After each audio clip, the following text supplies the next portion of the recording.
첫째 주일입니다.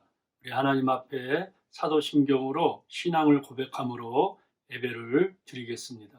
전능하사 천지를 만드신 하나님 아버지를 내가 믿사오며 그 외아들 우리 주 예수 그리스도를 믿사오니 이는 성령으로 잉태하사 동정녀 마리아에게 나시고 본디오 빌라도에게 고난을 받으사 십자가에 못 박혀 죽으시고 장사한 지 사흘 만에 죽은 자 가운데서 다시 살아나시며 하늘에 오르사 전능하신 하나님 우편에 앉아 계시다가 죄로서 산 자와 죽은 자를 심판으로 오시리라.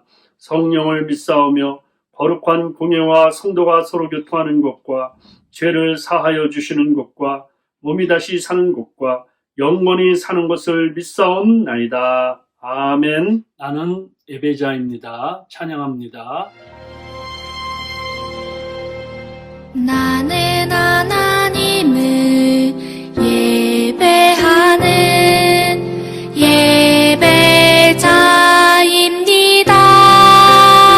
예배자입니다. 내가 서 있는 곳 어디서나 하나님을 예배합니다. 내 영혼 거룩한 은혜를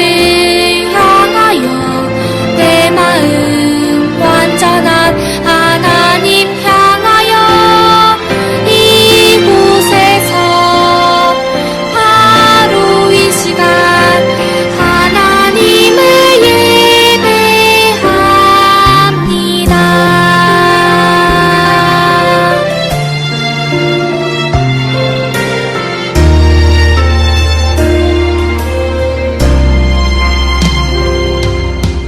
나는 하나님을 예배하는 예배자입니다.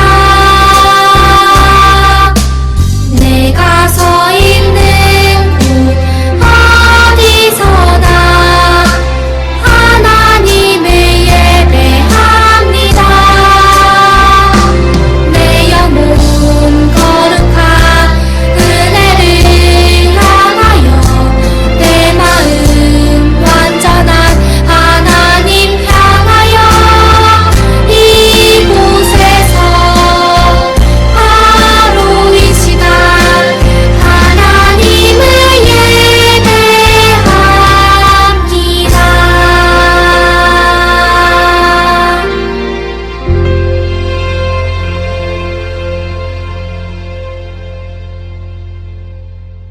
이영수 장로님 대표기도 해주시겠습니다.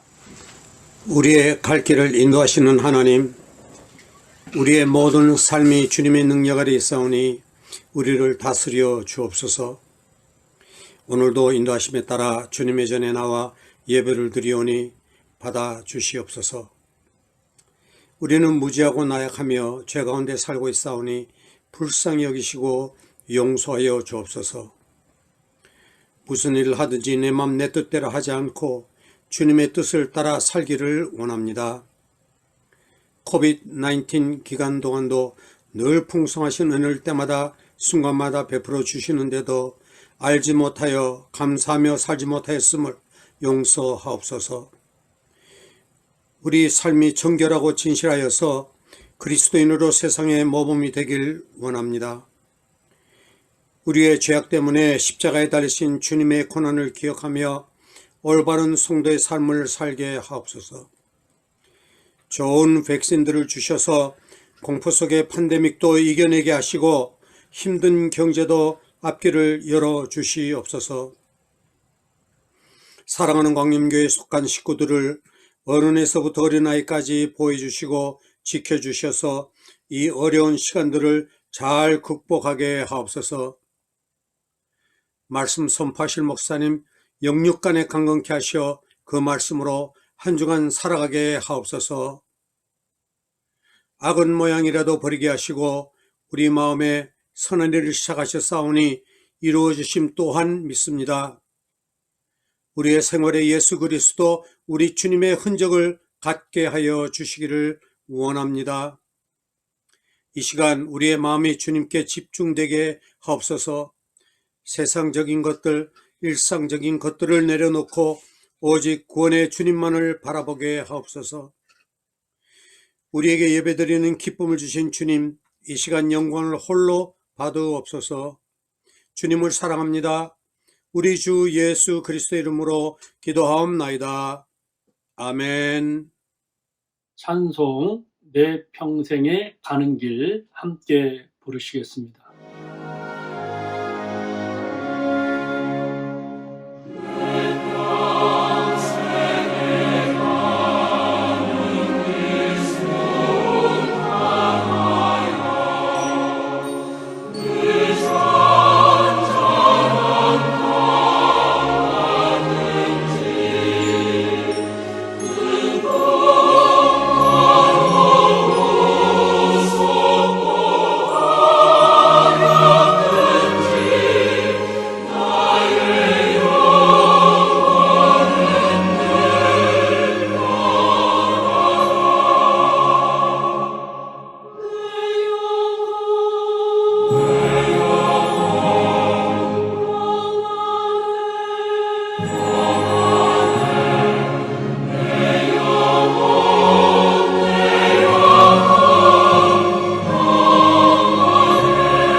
오늘 저희들에게 주시는 하나님 말씀은 요한복음 6장 14절부터 21절 말씀입니다. 사람들이 예수께서 행하신 이 표적을 보고 말하되 이는 참으로 세상에 오실 그 선지자라 하더라. 그러므로 예수께서 그들이 와서 자기를 억지로 붙들어 임금으로 삼으려는 줄 아시고 다시 혼자 산으로 떠나 가시니라.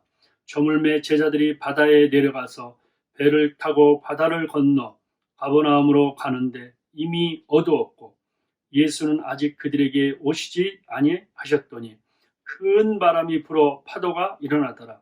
제자들이 노를 저 10여리쯤 가다가 예수께서 바다 위로 걸어 배에 가까이 오심을 보고 두려워하거늘 이르시되 내니 두려워하지 말라 하신대 이에 기뻐서 배로 영접하니 배는 곧 그들의 가려던 땅에 이르렀더라. 아멘. 가끔 아내들이 남편이 나를 사랑하나 또는 나를 기억하고 있나 이런 생각에 물어보는 질문이 있어요.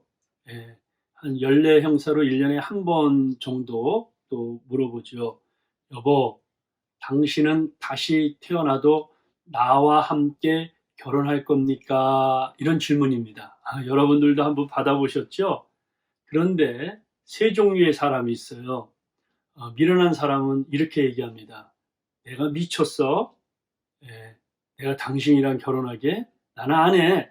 이런 사람이 있습니다. 그런데 조금 지혜로운 사람은 당신처럼 그렇게 이쁘고 좋은 사람, 내가 이 생에서 한번 살았으면 됐지. 다시 태어나면 다른 사람도 당신과 한번 살아봐야 되지 않겠어? 아주 지혜로운 이렇게 하죠. 그런데 진짜 똑똑한 사람은 어떻게 하냐면 여보, 내가 다시 태어나도 당신과 결혼하겠어요. 이렇게 얘기합니다. 왜 그런지 아세요? 절대로 다시 태어나지 않는다는 걸 알고 무조건 산다 그래야 늙어서 편하게 살기 때문인 것입니다. 자, 우리 삶이 이렇게 되고 있어요. 제가 결혼 그 교실에 저희 부부가 가서 참여할 때 그때 강사가 그런 말 하더라고요. 그 부부가 전혀 맞지 않는다고 그래요. 치약 짜는 것 때문에 싸우고 물건 놓는 것 때문에 싸우고 백화점에 가서 기다리는 것 때문에 싸우고 하루가 멀다 하지 않고 매일 싸운다고 그래요. 그래서 이제는 나이가 드니까 이제 조금 이제 서로 그 성격들을 알아서 조심조심 하니까 이제 그 부인이 이렇게 물어봤다 그래요. 당신 다시 태어나도 나와 함께 결혼할 거야? 그랬더니 그 강사가 그런 말을 하는 걸 지금도 기억나네요. 물론 당신과 결혼하지. 내가 어떻게 당신과 맞췄는데 또다시 맞추려면 난 다시는 힘들어. 이랬다는 겁니다. 사람이 서로 마음을 맞추고 이해한다는 게 그만큼 어렵다는 것입니다. 자, 우리가 지난 시간에 또 계속 이어서 요한복음의 말씀을 우리가 생각하고 있는데 요 오병이어의 기적 때문에 막 군중들이 인파들이 막 밀려 들어오면서 예수님을 왕으로 임금을 삼으려고 억지로 이렇게 합니다. 예수님은 그것을 아시고 산으로 이제 빨리 가세요. 왜냐하면 산에 가셔서 주님께서 하나님께 기도하기 위해서 가는 겁니다. 그런데 산에 오르기 전에 강권저로 재촉하시면서 제자들에게 빨리 배를 타고 저 가버나움으로 가라고 이렇게 말합니다. 왜 그럴까요? 주님은 이 땅에 오신 목적은 세상 임금이 되려는 게 아니에요. 나라에서 권력을 잡고 12제자를 장관으로 세워 이스라엘을 독립하여 로마에서 독립하여 하려는 거 아닙니다. 예수님의 목표는 정해졌던 거예요. 죽기 위해서 왔어요. 아니 세상에 내가 사는 목적이 죽기 위해 사는 사람이 어디 있습니까? 그런데 예수님은 이 세상 인류의 죄를 속죄하기 위해서, 구원하기 위해서, 대신 죽기 위해서 우리를 구원하게 오셨습니다. 인자가 온 것은 섬김을 받으려 함이 아니라 도리어 섬기려 하고 자기 목숨을 많은 사람의 대속물로 주려 함이라. 이게 가장 중요한 것 같아요. 목표가 흔들리지 않아요. 우리를 위해서 죽으러 왔다는 거예요. 많은 사람들이 살려고 오는데 주님은 자신을 위해서가 아니라 우리의 죄를 대신 용서해 주기 위해 왔다는 거예요. 이 목표가 뭡니까? 십자가입니다. 부활입니다. 이것이 성경이고 이것이 복음이고 이것이 구원입니다. 주님이 오신 목적이에요. 그 목적 때문에 다른 걸 다 흔들리지 않습니다. 우리가 이 말씀을 꼭 기억해야 되겠습니다. 세상 사람들은 사람들에게 박수를 받는다든지 칭찬을 받으면 정신을 못 차릴 때가 있어요. 그러면 어떻게 할까요? 우리는 빨리 기도 장소로 와야 돼요. 기도해야 우리가 내 마음의 중심을 찾는 거예요. 예수님도 산에 가서 습관을 따라 기도하지만 또 제자들을 빨리 그 갈릴리 바다에 이렇게 배를 타고 가면서 가버나움에 가는 것은 한번 그들의 믿음이 어떤지 이렇게 오병이의 기적도 체험하고 많은 표적을 봤는데 정말 나를 믿는지 내가 하나님의 아들인지 한번 테스트하고 싶었던 것입니다. 제자들은 많이 들떠 있었어요. 왜냐하면 그렇게 큰 기적을 하니까 야, 우리는 살았다. 이제 우리는 출세하겠구나. 우리는 이제는 가문의 영광이 위해서 우리가 잘 선택했구나. 이렇게 얘기했어요. 사실 그들의 처음 목적은 예수님이 사람 낚는 어부가 되리라. 그런데 이 사명도 다 잊어버린 거죠. 그런데 오늘 본문은 오병이어 기적과 지난주에 설교한 사이에 이렇게 끼어 있어요. 사이에. 지난주에 설교는 뭐냐면 예수님께서 나는 하늘에서 내려온 산떡이다. 나는 생명의 떡이다. 내 살을 먹어야 산다. 내 피를 마셔야 너희들이 산다. 내가 주는 것이 바로 참된 음료수요, 양식이다. 이렇게 얘기합니다. 인파들이 그걸 보면서 저거 요셉의 아들인데 무슨 하늘에서 내려왔던가. 그러면서 서로 막 다투기 시작하는 거예요. 말도 안 된다. 내가 그 부모를 아는데. 그러면서 막 이제 군중들이 아우성거리며 흩어지기 시작합니다. 제자들은 그 말씀을 듣고 너무나도 어려운 거예요. 그러니까 제자가 되겠다는 사람들도 구름대처럼 모여들는데 다 사라져 버리는 겁니다. 그럴 때 남은 12 제자에게 주님이 그렇게 물어보죠. 그들처럼 너희들도 떠나려느냐? 그러니까 베드로가 영생의 말씀이 주께 있는데 우리는 안 떠납니다. 당신은 하나님이 보내신 거룩한 자입니다. 이래요. 그런데 예수님께서 그러잖아요. 너희 12 제자 중에서 믿지 않는 자가 있다. 처음부터 믿지 않는 자가 있다. 야, 나 이 말씀 생각할 때마다 가슴이 철렁철렁해요. 정말 내가 열심히 예수를 믿는데 주님이 너 예수 안 믿는다? 이 소리 들으면 이건 완전히 진짜 세상 끝 아닙니까, 여러분? 네. 그런데 그러면서 그렇게 얘기하죠. 그는 처음부터 마귀다. 그러면서 그가 예수를 팔자를 처음부터 하셨다. 가룟 유다 처음부터 하시는 거예요. 여러분, 정말 우리에게 필요한 건 믿음이에요. 주님을 정직하게 믿는 거예요. 보내주신 예수 그리스도와 나의 구세주임을 믿는 거예요. 이 믿음은 하나님의 선물이에요. 생명이에요. 생명. 그렇기 때문에 이건 하나님으로부터 태어나야 되는 것입니다. 믿음은 하나님의 말씀을 들을 때 믿어지는 거예요. 오늘 저와 여러분들이 하나님 말씀을 들을 때 믿음이 여러분들이 태어나고 믿음이 자라나고 믿음이 성장하기를 축복합니다. 그래, 오늘 본문 내용은 이 중간에 간단한 거예요. 스승의 말을 듣고 제자들이 배를 타고 갈릴리 바다를 건너 가버나움 가는데 처음에는 순풍을 만나니까 뭐 날랄라 놀놀로 했는데 얼마 정도 가지 않아서 큰 바람이 불며 폭풍이 치는 거예요. 거세게 부는 거예요. 여러분, 제자들은 죽겠다고 난립니다. 그런데 높은 산 위에서 기도하시던 주님이 그 어려운 광경을 다 보시고 아세요. 그러면서 그들을 살리기 위해서 바다 위를 또복또복 걸어오시는 거예요. 제자들이 그 와중에 주님을 보았어요. 얼마나 놀랐겠어요. 처음에 유령인지 알았죠. 그런데 주님이 가까이 가서 안심하라. 나다. 두려워하지 마라. 주님이 배에 올라오니 그토록 밤새령 불던 큰 폭풍이 잠잠하게 되었습니다. 제자들은 주님을 기쁨으로 영접하고 바로 당신은 하나님의 아들입니다 고백합니다. 그리고 목적지인 가버나움에 잘 도착했다는 거예요. 오늘 설교 제목이 안심하라. 바로 나다. 두려워하지 마라. 오늘 여러분과 제가 이 음성을 들으면 좋겠어요. 이런 여러 가지 환경 속에서 안심하라. 평안하라. 나다. 예수다. 두려워하지 마라. 이 음성 들으면 우리는 다시 새 역사를 창조할 겁니다. 새 힘을 얻을 겁니다. 새 일을 하게 될 것입니다. 자, 여기서 우리가 배워야 될 교훈이 무엇일까요? 첫째, 예수님을 믿고 따르는 인생에도 폭풍이 있습니다. 예수 믿으면 모든 게 만사형통된다, 잘 된다, 순풍이다. 그렇지 않습니다. 예수를 믿어도 우리가 가는 길에는 때로는 폭풍이 있고 또 때로는 어려움이 있다는 말씀입니다. 자, 배를 타고 바다를 건너 가버나움으로 갔는데 이미 어두웠고 예수는 아직 그들에게 오시지 아니하였더니 큰 바람이 불어 파도가 일어나더라. 여기 보니까 날이 저물었다, 어두웠다. 야, 베스단 들판에서 그 환호와 그 흥분이 그 날이 저물면서 점점 시들어가고 있는 거예요. 구름대처럼 몰렸던 군중들은 흩어져 버린 거예요. 그래서 이제 그 현장에 머물지 않고 이제 가버나움으로 가서 배를 타고 가게 되는 거예요. 저물 때가 있다. 저물 때. 우리가 이 동쪽에서 태양이 떠올라서 저무는 시간이 있듯이 우리 인생에도 저물 때가 있어요. 어두울 때가 있어요.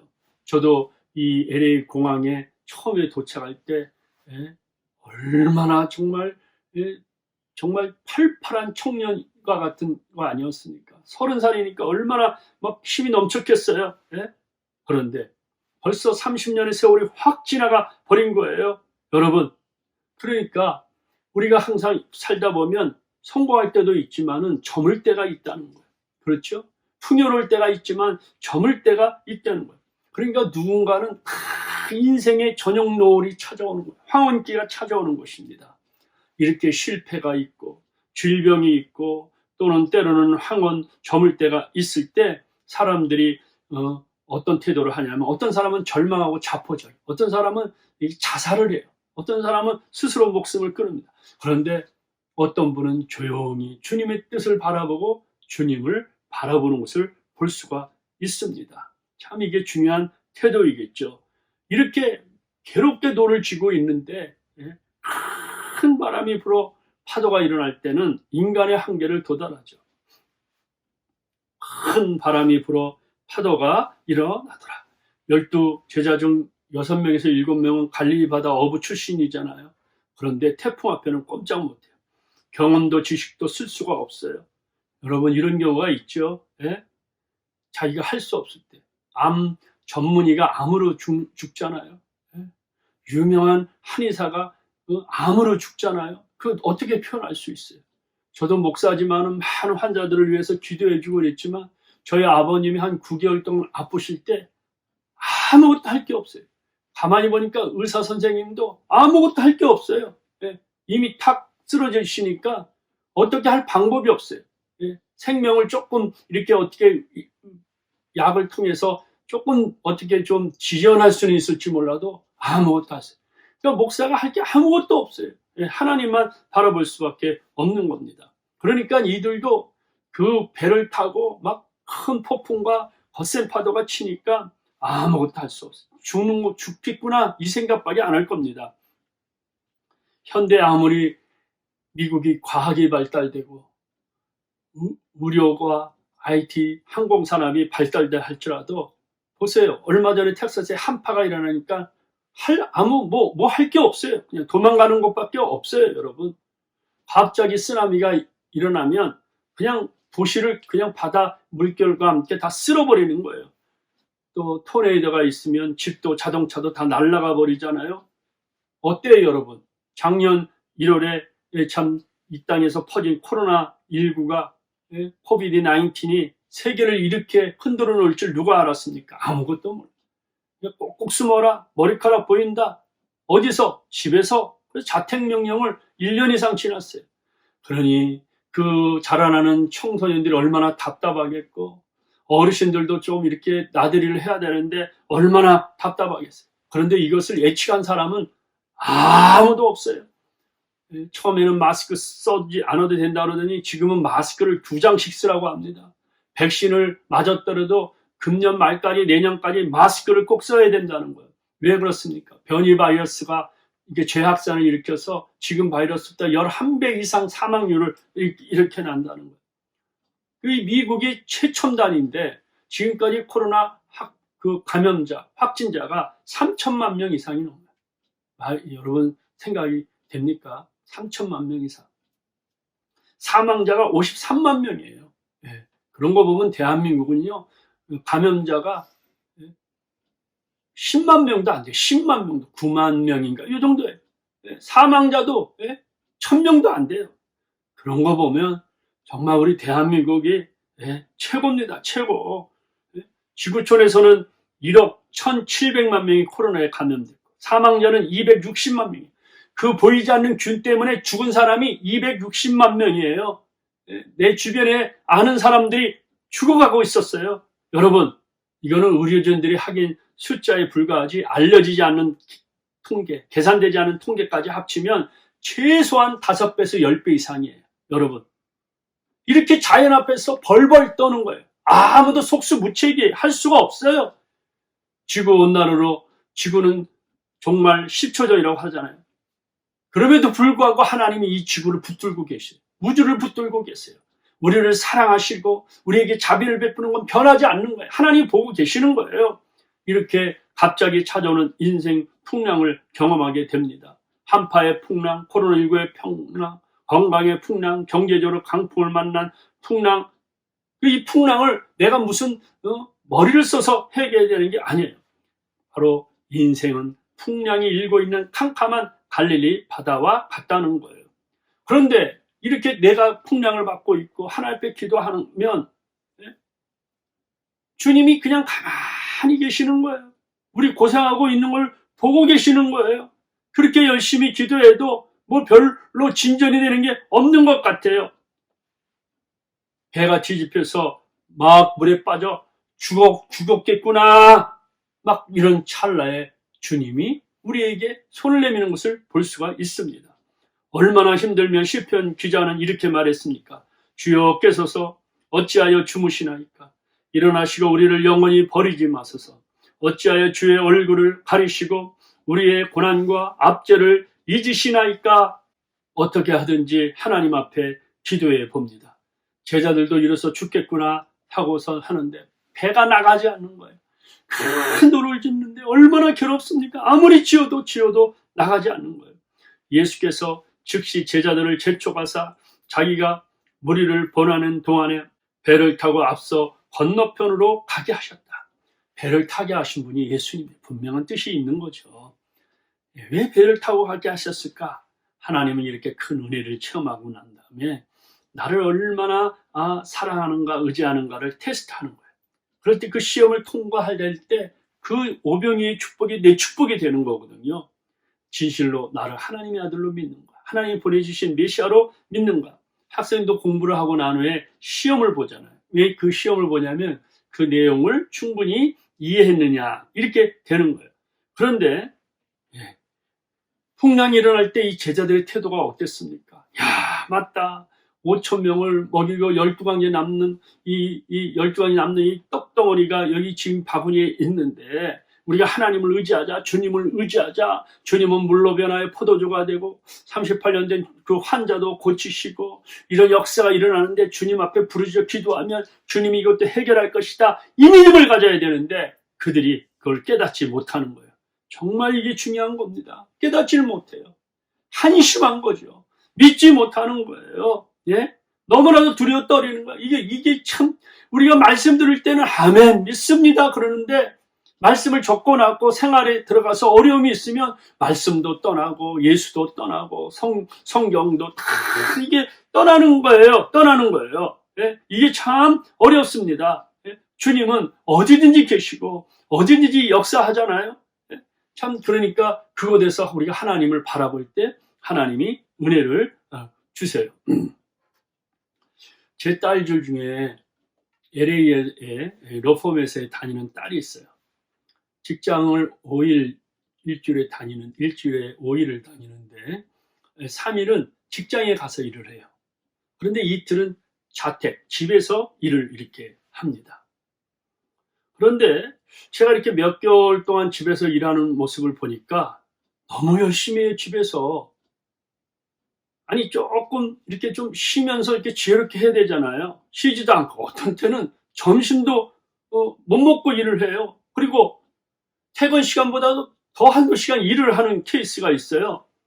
제가 몇 달을 보고서 참 아빠로서 너무 안타까우니까, 딸아, 왜 집에서 일을 할 때 이렇게 열심히 해? 조금씩 쉬면서 일을 하고 건강도 생각해야지. 쉬엄쉬엄 해. 죽기 살기를 한다고 누가 알아주냐? 그랬더니 우리 딸의 대답을 들어보세요. 아빠, 나는 하나님 앞에서 일을 해. 누가 본다고 일을 하는 게 아니야. 나는 하나님 앞에서 내게 맡겨진 거 성실하게 하는 거야. 이야, 막 쿵 하더라고요. 예. 내가 목사 맞아? 막 이런 생각이 갑자기 드는 거예요. 그러면서 그 다음 말이 더 나에게 감동을 줬어요. 아빠, 나는 이 직장 일도 예배라고 생각해. 예. 하나님 앞에 예배 드린다고 생각하면서 직장 일을 해. 이야, 정말 오히려 딸을 생각한다는 것이 오히려 정신을 바짝 들게 하는 거예요. 그러면서 제가 밖에 나와서 걸으면서 하늘을 향해서 웃으면서 이렇게 했어요. 그 딸이 누구 딸이지? 누구 딸이야? 하하, 얼마나 마음에 속으로 기쁘고 대견한지 참 맞습니다. 직장일도 예배. 여러분, 가정일도 예배입니다. 여러분들이 지금 쉬고 있는 것도 그것도 예배예요. 모든 걸 하나님 앞에 예배드리는 심정으로 하나님 앞에서 하는 거예요. 이게 진짜 믿음이고 신앙이죠. 하나님은 바로 살아계시고 우리를 보고 계시기 때문에. 이 표적은 예수님이 하나님의 아들이시다. 정말 하나님이시다. 이걸 깨닫게 해주시는 거예요. 하나님은 홀로 하늘을 펴시며 바다의 물결을 밟으시는데 하늘과 바다와 육지를 창조하시고 보존하신 만물을 복종케 하시는 그 주님, 바다 위를 걸어오시는 그 주님, 하나님의 아들을 보여주시기 위해서 하신 것입니다. 그래서 바로 마태복음에 보면은 그들이 예수님이 바다 위를 걸고 배에 오르자마자 당신은 진실로 하나님의 아들입니다 고백한 것입니다. 오늘도 우리가 이 땅에 생활하면서 예수는 어디나 영원토록 동일하신데 말씀을 통해서 내 안에 계신 그 예수님이 하나님의 아들이시다. 이것을 믿으시고 고백할 때 주께서 우리의 손을 붙들어 주십니다. 둘째, 예수님은 당신을 위하여 기도하십니다. 얼마나 기쁜지 몰라요. 예수님이 나를 위해 기도하고 나에게 관심 가져 이 사실만 생각해도 정말 늘 울어도 감사가 나오는 거죠. 누가 나를 위해서 기도해 주시겠어요? 누가 나를 위해서 기도하고 도와주시겠습니까? 그러므로 예수께서 그들이 와서 자기를 억지로 붙들어 임금으로 삼으려는 줄 아시고 다시 혼자 산으로 떠나가십니다. 그런데 이 구절이 마태복음 14장, 제가 여러분 카톡방에 다 올려드렸죠. 보면은 똑같은 내용인데 이렇게 표현합니다. 무리를 보내신 후에 기도하러 따로 산에 올라가시니라. 저물며 거기 혼자 계시더니. 여러분, 이게 무슨 말이에요? 예수님은 세상의 모든 영겁과 유혹을 뿌리치시고 오직 십자가의 길, 바로 주님이 하나님이 아버지가 맡겨주신 그 일 가기 위해서 흔들림없이 갈 수 있게 해요. 기도하는 거예요. 기도해야지만 되는 거예요. 할 수만 있거든 이 잔을 내게 옮겨주옵소서. 그러나 내 뜻대로 마옵시고 아버지의 뜻대로 하옵소서. 기도해 기도. 그러니까 우리가 필요한 것은 이럴 때일수록 더 하나님 앞에 기도하는 거예요. 얼마나 많은 시간들이 있습니까? 그러니까 걸으면서도 기도하고 워킹하면서도 기도하고 또 집안에 있으면서도 기도하고 생각하고 생각하는 거예요. 그러면요, 우리 하나님이 은혜를 베풀어 주세요. 예수님은 인기 절정, 바로 왕을 삼으려 할 때, 사람들은 어때요? 인기 절정일 때 마약을 합니다. 인기 절정할 때 탐욕과 쾌락을 누립니다. 그러다가 망하는 거예요. 예? 그런데 예수님은 오히려 자기 시간을 갖고 정말 자기를 초월하고 기도하는 모습을 볼 수가 있습니다. 참 여기서 저는 은혜 받는 게 뭐냐면 다시 산으로 갔다. 다시.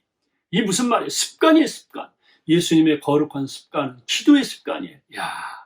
정말 우리가 믿음 생활하면서 가장 좋은 습관이 성경 말씀 읽는 시간이에요. 여러분들이 매일 매튜 성경 읽던지 또는 창세기부터 쭉 읽던지 성경을 읽는 습관, 이거 참 중요합니다. 일생에서 하루에도 빨리 하는 게 중요합니다. 오늘 목사님 말씀 듣고 혹시 못한 분들은 하루를 빨리 말씀을 읽는 거예요. 그 그거와 함께 동시에 중요한 게 그 말씀 붙들고 기도하는 거. 이게 습관이 돼야 돼요. 우리가 안 먹으면 밥 먹을 걸 위해서 준비하며 어떻게든지 식사하잖아요. 그런 것처럼 우리가 기도와 말씀으로 하는 거예요. 새벽아지도 밝기 전에 예수께서 일어나다가 한적한 곳으로 가서 거기서 기도하셨다. 예수께서 힘쓰고 더 애써 더 간절히 기도하니 땀이 땅에 떨어지는 핏방울 같더라. 여러분, 예수님이 이렇게 기도하는 분이에요. 예수께서 나가사 습관을 따라 감람산에 가심에 제자들도 따라갔는데 바로 그 감람산에서 예수님이 기도하고 제자들의 기도 훈련을 시키신 거예요. 주님은 오늘도 우리를 위해 기도하십니다. 여러분, 오늘도 기뻐하세요. 오늘도 힘을 가지세요. 오늘도 하나님의 얼굴을 바라보세요. 누가 정죄하리요 죽으실 뿐 아니라 다시 살아나시는 이는 그리스도 예수시니 그는 하나님 우편에 계신 자요 우리를 위하여 간구하시는 자다. 하나님 보좌 우편에 앉아서 우리를 위하여 간구하시고 우리를 위하여 역사하시는 분이세요. 그러므로 자기를 힘입어 하나님께 나아가는 자들을 온전히 구원하실 수 있으니 이는 그가 항상 살아계셔서 그들을 위하여 간구하심이라. 주님께서 기도의 습관을 가지셨어요.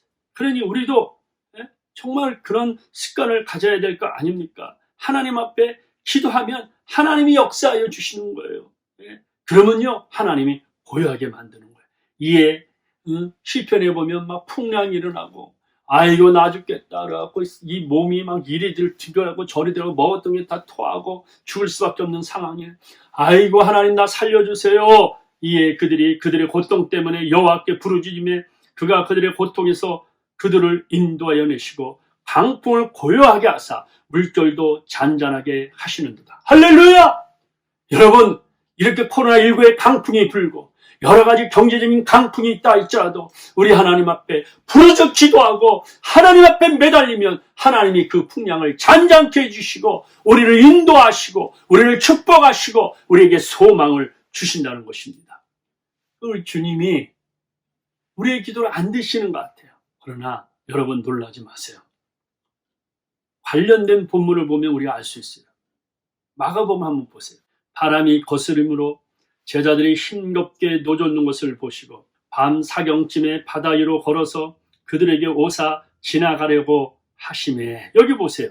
그들이 괴로워 노젓는 거예요. 힘겹게 놓는 거예요. 그런데 밤 사경쯤에 바다 위로 걸어오셨다. 그들이 한 초저녁 해가 저물을 떠 갔으니까 여기 사경은 한 새벽 3시에서 4시경이거든요. 칠흑같이 그 어두운 밤에 그 한 8시간 이상 그렇게 고생하는 그 시간에 있는 그 후에 칠흑 같은 그 밤을 깨고 주님이 바다 위로 걸어오시는 거예요. 야, 이거 왜 그렇습니까? 이게 바로 구원의 역사죠. 제자들이 그가 바다 위로 걸어오심을 보고 유령인가 하여 소리지르니 그들이 다 예수를 보고 놀랍니다. 이에 예수께서 곧 그들에게 말씀하여 이르시되 안심하라 내니 두려워하지 마라. 여기 보세요. 제자들의 고통을 다 보시는 거예요. 아시는 거예요. 괴로워와 노젓는 것을 주께서 보신다는 거예요. 그러면서 주님이 찾아왔어요. 여러분, 출애굽기 14장 15절 맥주인 성경을 따라 읽으면 나오잖아요. 하나님이 모세의 지팡이를 들게 하니까 동풍 바람이 불어서 이 홍해를 가르십니다. 바다를 가르셔서 육지처럼 걸으셨다. 그 육지로 걸어오시는 예수님이 바다를 육지처럼 걸어오시는 그 하나님의 역사가 바로 그 천년 후에 이런 역사가 또 다시 일어나는 거예요. 이게 얼마나 이 놀라운 역사입니까? 여러분, 바로 주님이 우리에게 찾아오게 되어 있다는 거예요. 가만히 보면 우리가 참 얼마나 힘들 때가 있습니까? 요셉도 풀리지 않고 감옥에 가서 하나님이 나를 버렸나 생각할 때 주님은 찾아오는 거예요. 괴로워 노젓는 모세도 40년 동안 광야하면서 괴로운 노젓는 모습처럼 얼마나 힘듭니까? 그러나 주님이 찾아오시는 거예요. 지쳐 있죠. 그런데 주님이 찾아오세요. 여러분들이 지금 지쳐 있고 힘들고 괴로이 노젓고 인생을 살아가려고 하는 그런 모습들을 주님이 보시고 주님이 그 풍랑을 잔잔케 하게 하여 찾아오십니다. 아브라함이 그처럼 좋은 목초지를 롯에게 다 빼앗긴 듯 쓸쓸한 밤에 주님이 찾아오셨어요. 야곱이 형 예서를 피하여 도망나와 들판에 쓰러져 겁먹고 있을 때 주님이 찾아오셨습니다. 욥이 만신창이가 되고 모든 사람부터 버림받아 살아갈 의욕마저 상실할 때 주님이 찾아오셨어요. 엘리야가 기운을 잃고 죽고 싶을 때 그 쌀이나무 밑에 쓰러져 잠들을 때 찾아오신 것입니다. 보고만 계시는 게 아니에요. 찾아오시는 거예요. 그러면서 이렇게 말합니다. 내니 두려워하지 마라. 안심하라. 내니 두려워하지 마라. Take courage. It is I. Don't be afraid. 이렇게 말하는 겁니다. 주님이요. 그 말을 하고 배에 탁 돌아오니까 그 풍랑 쳤던 게 그냥 아기가 잠들듯이 잔잔해지는 겁니다. 여러분, 지금까지 하나님 말씀 들었지 않았습니까? 하늘과 땅의 모든 권세를 가지시고 만물을 그 발 아래 복종하게 하고 모든 만물의 우두머리가 되시는 그 주님이 말씀만 하고 생각만 해도 이 만물이 그 생각과 그 말대로 움직이게 되어 있다는 거예요.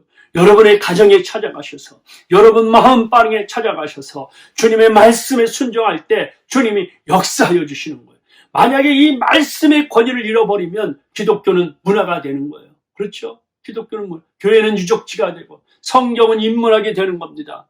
그리고 예수님은 박물관에 그 놓여진 그 예수의 전설과 같은 그 얘기만 하다가 끝나는 겁니다. 그렇지 않습니다. 예수는 어제나 오늘나 영원토록 동일하시니까 우리가 믿으면 주께서 말합니다. 안심하라. 나니까 두려워하지 말라고 말하고 있는 것입니다. 주님이 직접 찾아옵니다. 너희는 마음에 근심하지 말라. 하나님을 믿으니 또 나를 믿으라고 하였습니다. 우리가 어떤 형편에 놓였던 간에 하나님은 나를 아시고 보십니다. 보는 것과 아는 것만 끝나는 게 아니라 직접 찾아오셔서 우리의 손을 내밀어 주시는 거예요. 예수님은 우리를 위해 간구하는 자이십니다. 할렐루야! 이 말을 믿고 다시 한번 주님을 바라보시기를 바랍니다. 세 번째, 예수님은 당신을 도와주시며 목적지까지 인도하십니다. 드디어 주님이 그들을 찾아오셨어요. 기쁨으로 제자들을 주님 배 안으로 영접하니까 배는 그 목적지에 돌아왔습니다. 이에 기뻐서 배로 영접하니 배는 곧 그들이 가려던 땅에 이르렀더라. 자, 여러분 보세요. 왜 그들이 이렇게 배에서 두려워했을까요? 배에서 왜 힘들어했을까요? 깨닫지 못하겠다. 똑같은 본문 내용의 마가복음에서는 이에 그들이 그 떡 되시던 일을 깨닫지 못하고 도리어 그 마음이 둔하여졌다. 이렇게 얘기를 합니다. 그런데 여러분, 마태복음에서는 예수님이 바다 위를 걸어가니까 다른 사람들 유령인 것처럼 다 놀라죠. 그렇죠. 예, 그 캄캄한 그 칠흑 같은 새벽에. 그런데 베드로는요, 주님이시구나. 만약에 주님이라고 확신하면 나를 명하사 물 위에 걸어오게 하소서, 물을 걸어가게 하소서, 이렇게 얘기합니다. 그랬더니 예수께서 와라. 그랬더니요, 이 베드로가요, 배에서 꽉 내려서 걸어갑니다. 그런데 갑자기 바람이 불리니까 주님을 보는 걸 잊어버리면서 바람을 무서우니까 막 그냥 바닷속에 물속에 천막에서 빠져 죽으려고 합니다. 그러니까 예수께서 즉시 손을 내밀어 그를 붙잡으시며 이르시되 믿음이 작은 자여 왜 의심하였느니라.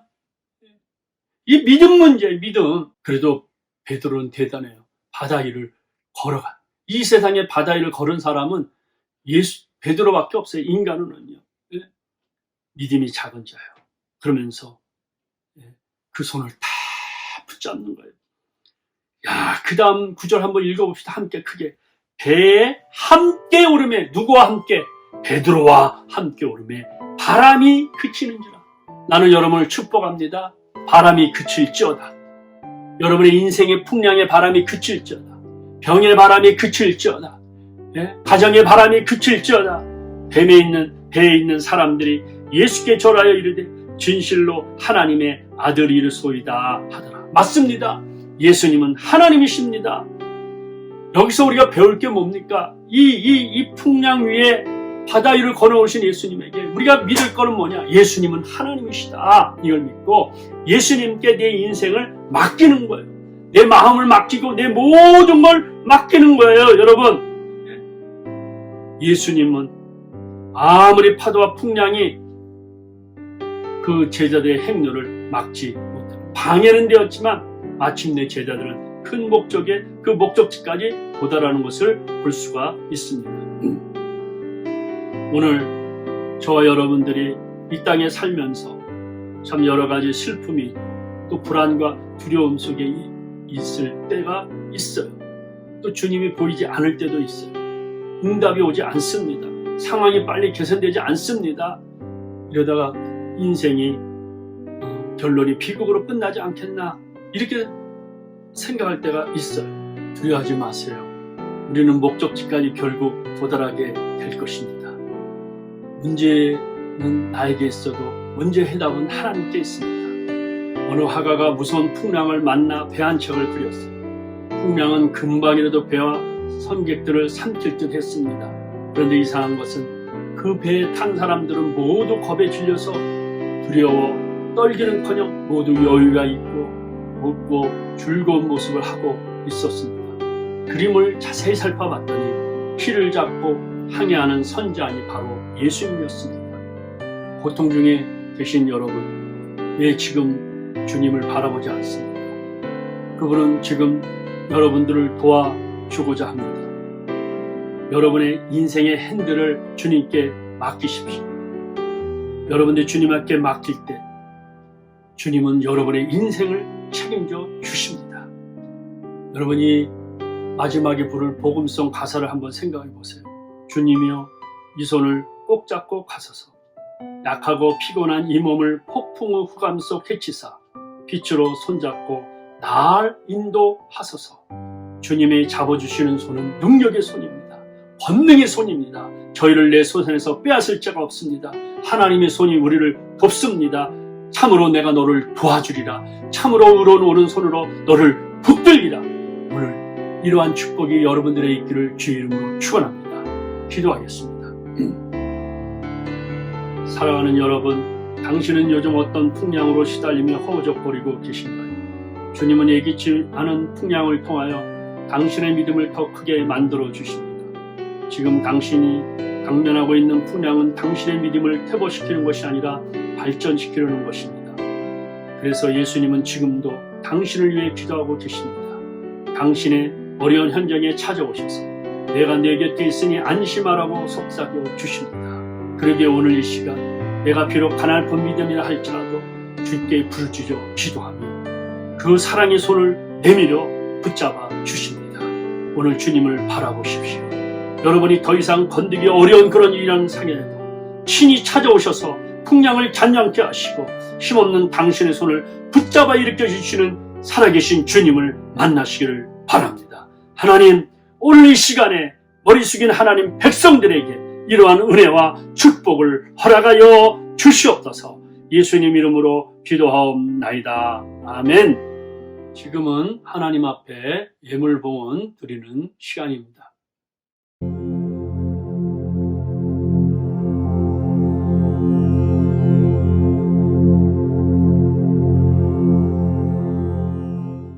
할렐루야. 공동체 나눔의 시간입니다.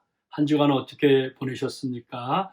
지금은 사순절 기간입니다. 여러분들이 주님의 고난을 묵상하시고 또 다시 사실 부활의 주님을 묵상함으로 이 고난 주간에 주님의 형상을 담는 좋은 기간이 되기를 바랍니다.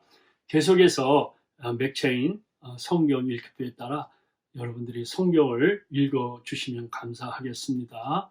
지난주에 이렇게 헌금을 보내주신 한 분 한 분들께 감사를 드립니다. 이상입니다.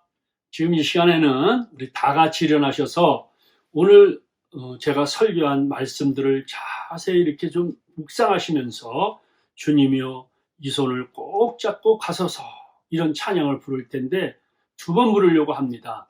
처음에는 PPT로 나오는 거를 가사 이렇게 곡을 따라서 부르고 그 다음에 나오는 거는 곡이 없지만 가사만 나오지만 그 찬양을 부르려고 해요. 참 이 찬양이 내 기도가 되고 내 부르짖는 절규가 되어서 오늘 이 마지막 이 찬양을 부르면서 하나님의 성령의 빛이 저와 여러분들에게 강력하게 임하기를 바랍니다. 우리 다 같이 찬양하겠습니다.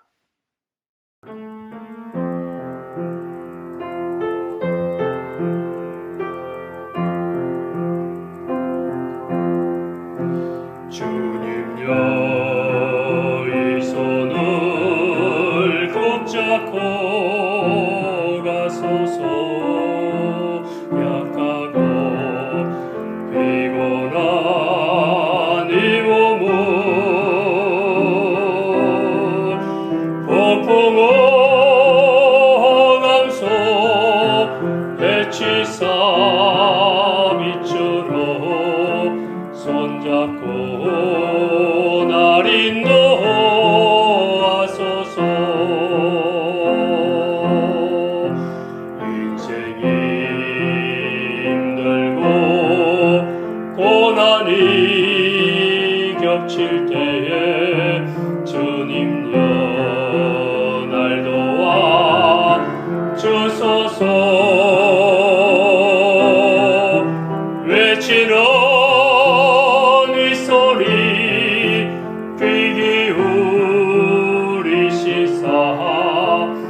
폭풍우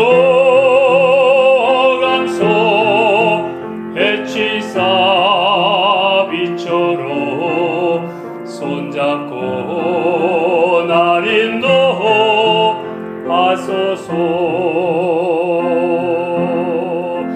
인생이 힘들고 고난이 겹칠 때에 주님여 날 도와 주소서. 외치는 이 소리 귀 기울이시사 손잡고 날 인도하소서.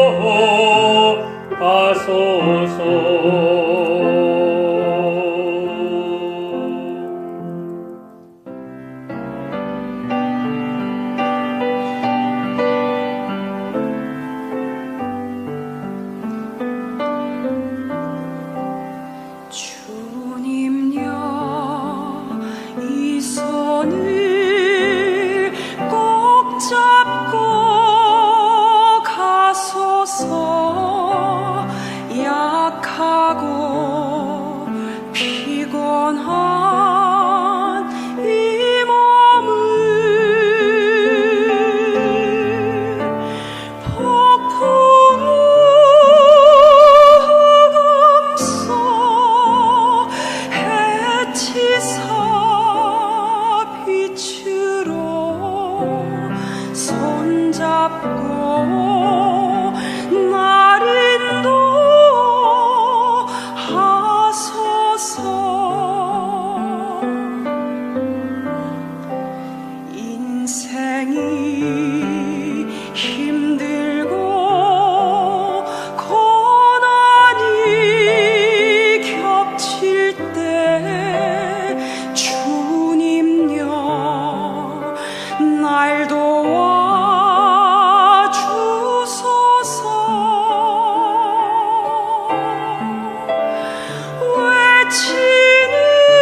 외치는 이 소리 귀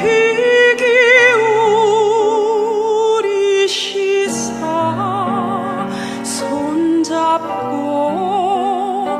날 인도하소서.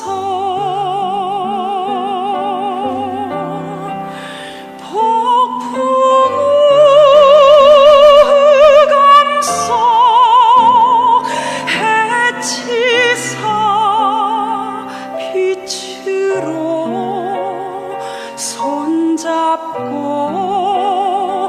날 인도하소서.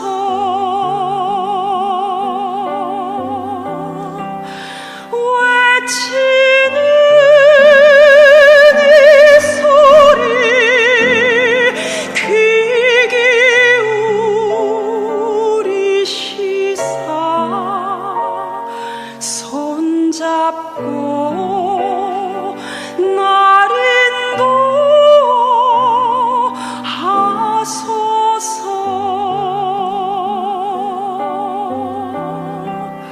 손잡고 날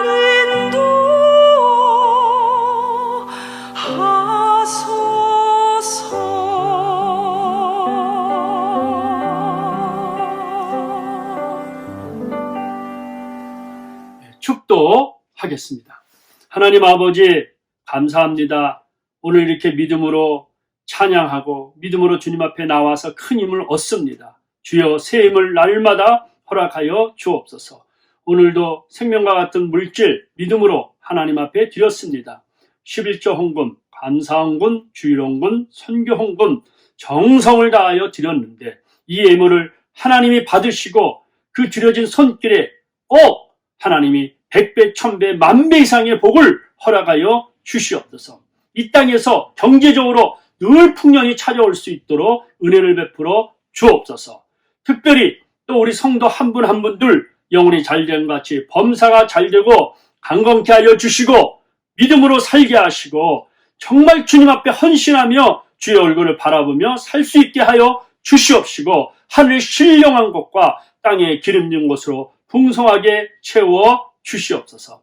지금은 우리 주 예수 그리스도의 은혜와 하나님의 크신 사랑과 성령의 감동, 교통, 충만하심이 오늘 머리 숙인 하나님 백성들 머리 위에, 교회, 이 민족 위에 영원토록 함께 계실지어다. 아멘.